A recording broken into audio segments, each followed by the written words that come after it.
Hey everybody, Grant is back for another Grant's Greatest Games, and he's brought some friends. Hello everybody, I'm Grant with Grant's Game Rex. First of all, thank you so much for the warm welcome last month. You guys really made me feel appreciated and welcomed, and I can't say thank you enough. And thank you to Rahdo for having me on the channel too. I'm really excited to be on here. These are my top 5 games of August. I play anywhere between 20 and 30 games for the first time every month. And so these are pulled from that list of games that I play for the first time. Oftentimes, it will be new releases, but not all the time. I like going back and playing games I missed along the way as well. So here are my top 5 games of August. My number 5 is Disney Sorcerer's Arena Epic Alliances. This is an arena combat game, but for Disney characters. Have you ever wondered whether Aladdin or Ariel would win in a fight? Well, now you can find out. This is like taking my childhood and making it violent. Seriously though, it's not actually like, this is a family weight game. It's not actually like really violent. You are stunning the characters, not killing them or anything like that. So you definitely can play this with, most ages. I do think they did a good job making this a family weight game too, because they introduced the rules through chapters. And the first chapter, very basic. I won't play it again, but if you have somebody that's new to games or somebody that's never played a combat arena game before, play chapter 1 and you can easily get them on board with how the game works. But then there are 4 chapters and the 4th chapter has all of the rules involved, so I think this appeals to gamers as well. You play all of the rules together and there's like actually some meat and some strategy here. So, at its core, you are moving around the arena and playing cards and trying to knock out other people. It's very fun. It's quick. I feel like I can play it in 30 minutes, which is something I like about it. Actually, let's hear from one of the characters in the game. No one plays like Gaston, wins his games like Gaston, eats a meeple to others, amazed like Gaston. I feel like you ate that meeple to impress me, but mostly I'm just worried about your health. Nobody digests like Gaston. Okay, if you say so. My number 4 is Kites. If you are looking for a social game, a game with lots of talking, this is a great one.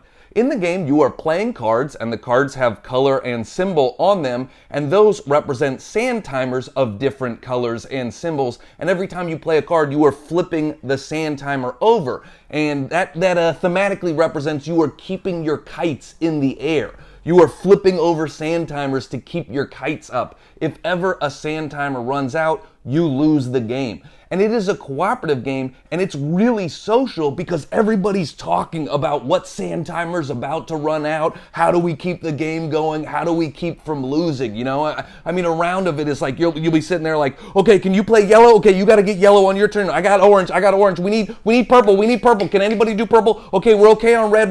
You can get red when it comes back around to you. So we need to get white right now. Can anybody do white? And it's just like that the whole time. You have to be talking the whole time or you're going to lose the game. Now, I'm honestly a little bit surprised that I like this game as much as I do because I don't typically like real-time games. They're too stressful, I got enough stress in my life. I'm trying to de-stress when I'm playing a game. But there are 2 reasons I really like this one. One, it takes about 5 to 10 minutes to play. So if you lose, it's kind of like, who cares? Let's just play again. It's so quick, I don't feel that worried and invested in a loss. And the other thing I like about it for a real-time game is a lot of times in real-time games, I feel pressure from my teammates because if I mess up, we all lose, and now you're all expecting a lot of me. Well, in this game, a loss really isn't on one person. It's like, yeah, okay, I didn't play yellow, but also you didn't play yellow and you didn't play yellow either, so we all lost together. You can't really blame somebody for a loss in this game, which is kind of nice for a real-time game.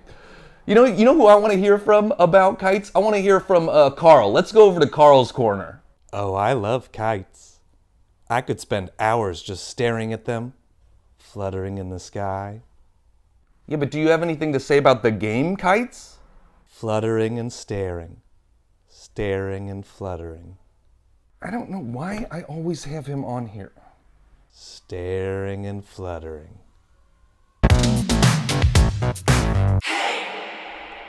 Ready, Set, Bet is another highly social game. It is a game about live horse betting. One player plays as the house, or you can have an app do the house as well, and that person is rolling dice and moving horse along a track, and everybody else is betting. Who's gonna win? Who's gonna place? Who's gonna get third place? You know, all of this sort of stuff. There's a ton of different things that you can bet on, and it becomes very sort of loud and raucous with certain groups. You know, people are yelling at the horses, "Come on, number 5, pick it up! You were leading 3 turns ago. What happened? Get your act together!" You know, it's just like a lot of that sort of stuff. Everybody gets very invested in the horse racing. There's actually a lot more strategy than you might think. Yes, it is a sort of wild and big party game, plays up to 9 players, but there's more strategy than you would think at first glance, because it's not just the big board that you can bet on. There's also prop bets. There's also VIP cards that get you special abilities, things like that. There are more layers to the rules here than just on first glance. Yes, I mentioned you can play with an app, but I do think it's very fun to play as the house, because then you get to announce the horse race. You get to call it live, like as the horses are moving. You can say what's going on. You can make up jokes. You know, I like to give all my horses fun names on it. That is a weird thing about horse racing. Why do horses always have such odd names? I don't know how that became a horse racing tradition. You never see a horse that's just like, Chuck, this is my championship horse, Chuck. No, it's always like Concrete Patio. We've been trading Concrete Patio for a lot of months here. He's gonna win by 5 furlongs. I don't know any of the terms you're talking about, okay? You know who I hope places? My mother's Broom. Yeah, I really want to see my mother's Broom get on the podium today. All right, sure. Yep, my mother's Broom. That's a horse. So you actually learn about horse racing too in this. Like, I didn't know what win, place, and show meant before I played this game. Now I know. Now I can go to the real horse tracks and lose all of my rent money for the month, you know? You know who I want to hear from about Ready, Set, Bet is an actual jockey. I feel like they'd have an interesting perspective on this game. You know, I think the best part of the game is the thematic integration. They really did make it feel like horse race betting. You know, you feel like you're in the stands betting on a horse. You know, I would put my money on me if I were you, because I'm a pretty good jockey. My number 2 is Atlantis Rising. This game came out a few years ago, and it has legitimately been on my shelf of shame for over a year. And I finally got it off my shelf of shame, and now I feel like an idiot that it took me this long, because it is so good. It is a really good game. If you want a cooperative game that really provides a challenge, this is a good one. And I like that the challenge scales super well. You can play it on easy mode and just have a good time saving the people of Atlantis, or you can put it on hard mode and definitely lose this game. You will lose this game if you play it on hard mode, but I like that it has different levels of challenge. In the game, it is a worker placement game. You are placing workers down to get resources and then using those resources to build the components of a cosmic gate that will save the people of Atlantis before the whole city and island sinks into the sea. And there are 2 things I like about this game the most. One, there's a real gambling aspect to it. All of the spots at the end of the peninsulas get you the most resources for the least cost, but those are the spots that are going to sink into the ocean first. So there's a real risk factor there. Do I go there to try to get more resources, or do I play it safe and go somewhere higher up the peninsula? I love that gambling aspect to the game. And the second thing I love about it is that it is a cooperative game that feels truly cooperative because there are no turns. We're all just putting our meeples down and getting resources and then splitting the resources however best serves the group. And so, you know, it really requires a lot of talking and cooperation and figuring out how are we going to solve this puzzle together, because if we don't work together, we're definitely going to lose this game. I love that about it. I love, you know, in some cooperative games, it's like, yeah, we win and lose together, but like, I'm doing my turn, you're doing your turn, he's doing his turn. No, this game, we're all figuring it out together. Let's hear from a former Atlantean resident about this game, somebody that actually grew up in Atlantis. Well, honestly, I feel quite conflicted about this game. On the one hand, it reminds me of the time we lost my uncle to the sea. On the other hand, it's quite fun. Akropolis is so good. Guys, it's so good, okay? When I first saw this game, I wasn't that excited about it. I think I'm a little bit burned out on tile laying games, and so when I first saw, you know, this one announced, I was like, okay, another tile laying game, sure.